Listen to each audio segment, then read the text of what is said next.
What's up, guys? Welcome back to my YouTube channel once again.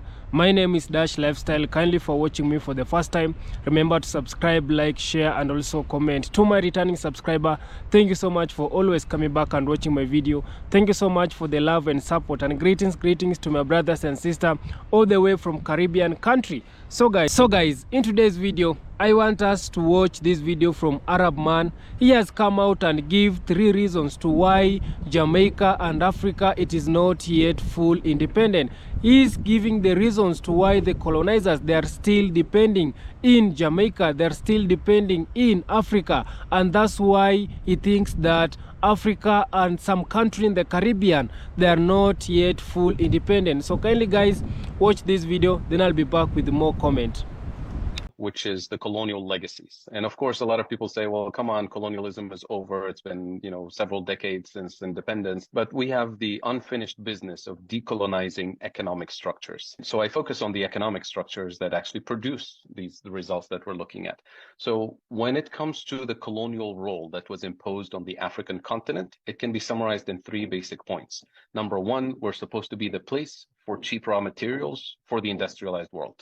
We still play that role today. Number 2, we were supposed to be the place that consumes technology and industrial output from the global north. We still play that role today. And number 3, and most importantly, we're supposed to be the place where obsolete technologies, assembly line manufacturing that is no longer needed in the industrialized world is outsourced to us under the label of development, cooperation, job creation, technical assistance, all of that. But effectively what it does is that it permanently locks us at the bottom of the global value chain. That was the role we played during colonial times, and unfortunately that is the role we continue to play today. So colonialism, of course, was not a system for development.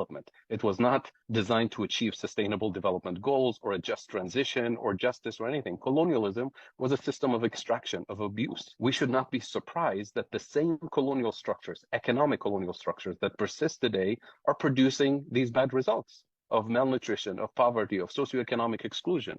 So that's why in the context of the just transition and the context of decarbonization, we always say we cannot decarbonize a system that hasn't been structurally and economically decolonized yet. And when it comes to kind of the visible manifestation of these problems, the issue of external debt, that is debt denominated in foreign currencies, in dollars and euros. It is a serious problem because it takes a huge amount of fiscal policy space that doesn't allow our governments to invest in the building blocks of development and prosperity, such as basic health and education and infrastructure, because we have to prioritize paying the external debt. But external debt is actually a symptom of deeper structural issues that have colonial roots. Number 1, food deficits. Number 2, energy deficits. And number 3, manufacturing deficits. And I can explain each very briefly so we can understand why these are fundamental. When I say food deficits, according to UNCTAD, the UN Conference on Trade and Development, Africa today imports 85% of its food. 85%. When less than 100 years ago, during colonial times, we used to be the breadbasket for colonial powers. And what happened is that there's a redesign of the system as soon as we gained independence. In 1955, for example, in Europe, at the Treaty of Rome meeting, the Europeans said we have a food security problem for Europe because they were so dependent on Africa. And that introduced a common agricultural policy, which is in place to this day. So what is CAP? It's heavy agricultural subsidies to produce the core crops in Europe, such as corn and wheat and soybean and the core food security items. And of course, it wasn't just Europe that did that. It was the United States, Canada, Australia, the former Soviet Union, which is why Russia and Ukraine today dominate the grain industry.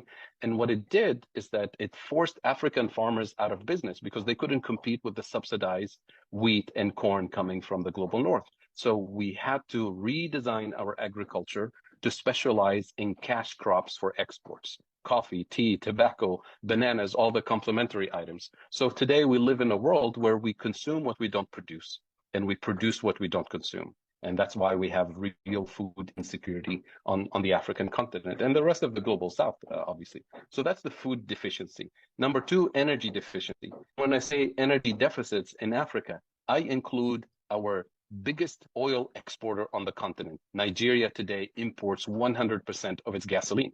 not by accident, by design. Angola, our second largest oil exporter, imports 80% of its fuel from international markets. So we're constantly denied the technology processing, the technology for drilling, the technology for refining. So we export crude oil, we import refined petrochemicals. You export the cheap stuff, you import the more expensive stuff. So you're always in a deficit situation. And finally, the manufacturing deficits, the fact that the only type of manufacturing base that we were allowed to have is the kind where we have to import the machines, we have to import the fuel to power the factories, we have to import the intermediate components to be assembled with low-cost labor, and we even import the packaging. So we end up with the value-added content of what we export is low value added, what we import is high value added. So you can double, triple, quadruple your exports. You're always locked at the bottom of the value chain. And here's how it's manifested. You have these structural deficits, the most fundamental areas. As you know, no country can function without food, without fuel, without manufacturing. So we have structural trade deficits. And what structural trade deficits do is that they weaken our currencies relative to the dollar, relative to the euro. And with the weaker currency, anything I need to import the next morning, whether it's food or fuel or medicine, you import it at a higher price. So we literally import inflation in the most sensitive areas of the economy, therefore hurting the most vulnerable people in society. And that immediately forces our governments into a defensive position to protect the most vulnerable. So what do? We subsidize food, we subsidize fuel, which makes sense to protect the most vulnerable, but you can't do that for 8 decades. And we ask our central banks to stabilize the exchange rate, to fight inflation. And the way they do it is by using a band-aid solution, which is borrowing more dollars. And that gets the external debt into a vicious cycle that is unsustainable, which means now the government is completely obsessed with prioritizing economic activity that will allow us to earn dollars as quickly as possible so that we service the debt. And we deprioritize economic activity that is actually transformational, that is actually the foundation of development and prosperity. And that is the essence of why we neglect so many of the priorities. And that's why a lot of the fiscal policy space that our governments have is dedicated to servicing the debt, which is by design the colonial architecture that was imposed on us. So that's why we say we can't really achieve the sustainable development goals or a just transition or any of the goals that we want to achieve under a system, an economic system that's still structurally colonized when we have economies that are technically steered from abroad. So guys, I hope you have watched that video from this Arab man. He has come out and give 3 reasons, and he thinks that Africa, together with some country in the Caribbean, they are not yet full independent. What they did, they give them a fake independent. The same way in Africa, they gave Africa fake independent. Yes, I know Africa, it is full independent, but some of the leaders, they are making it not to be full independent, because some of the leaders, they are still puppet. Some of the leaders, they are still working to these colonizers. The same way what is happening in some country in the Caribbean. Look what Jamaicans, look what they did to Jamaica. Jamaica, it is not yet full independent. The colonizers, they are still in Jamaica, and that's why you can see Jamaica, it is not growing faster than how it's supposed to be.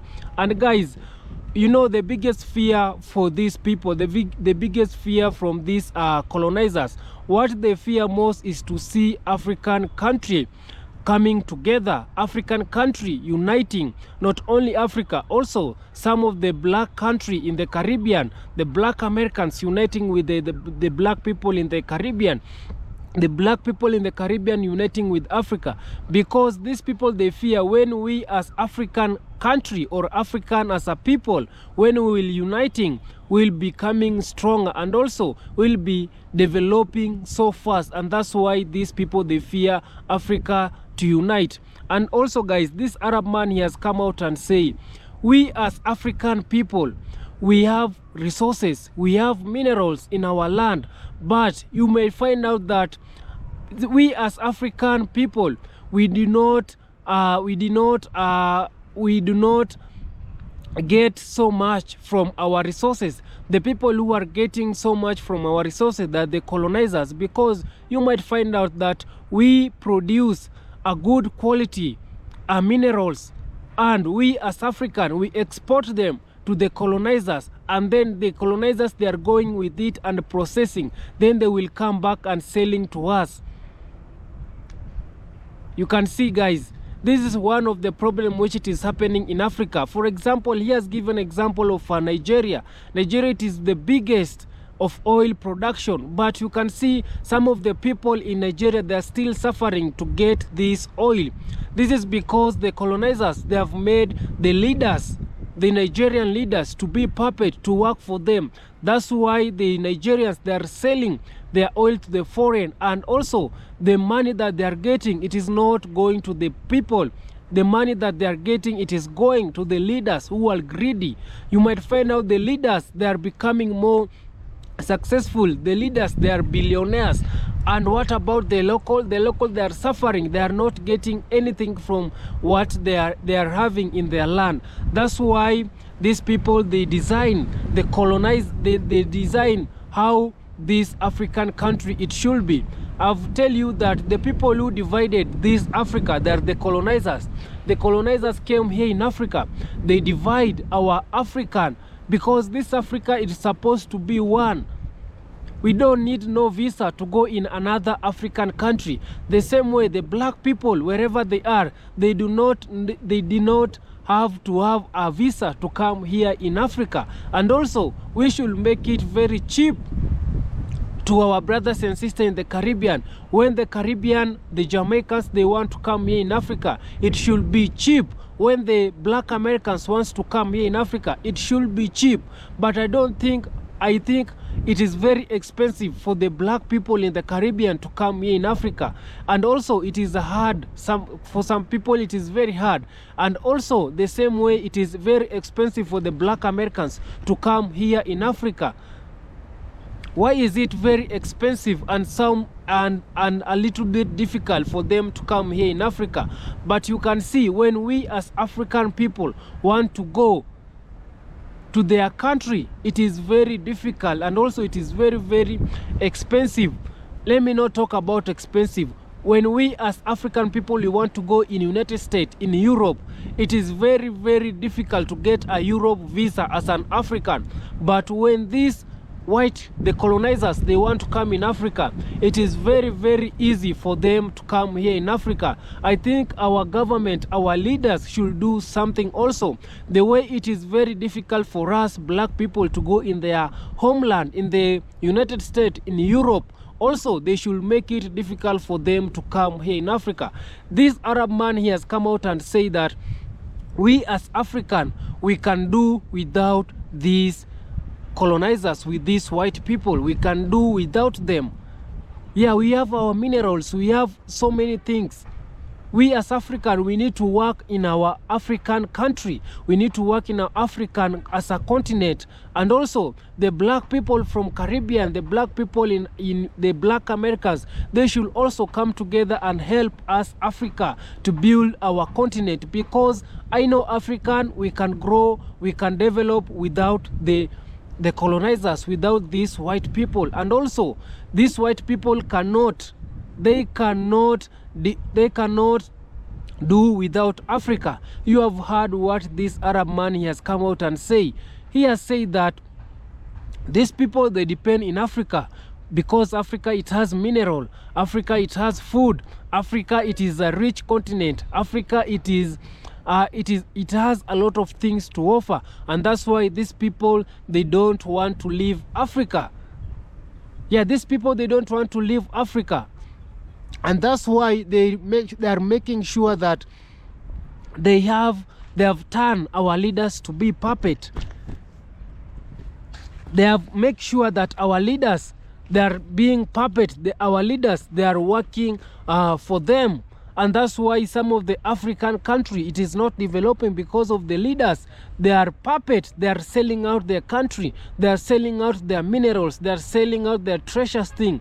And when they selling out these treasures thing to the colonizers, they are using our minerals, our treasures thing from here in Africa to fund their health, to create more job opportunity. And also these people, they will come back and sell what we are selling to them.